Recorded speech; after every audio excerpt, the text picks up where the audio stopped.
Hi everyone, in today's video I'm gonna show to you how to change your website theme template in weeks.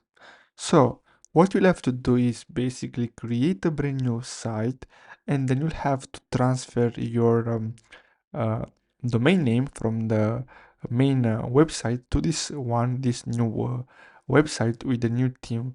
So basically you can't directly change your website theme template on Wix, so you'll have to create a brand new one, and then as I said, you'll have to simply uh, ch- give this new site the main domain, and basically that's how you can change your website theme template in Wix. So I'm gonna show you how you can do that.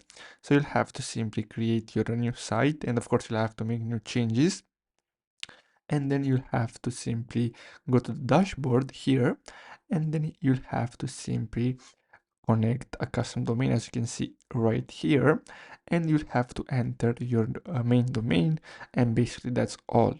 So I hope you found this video helpful. Thanks for watching.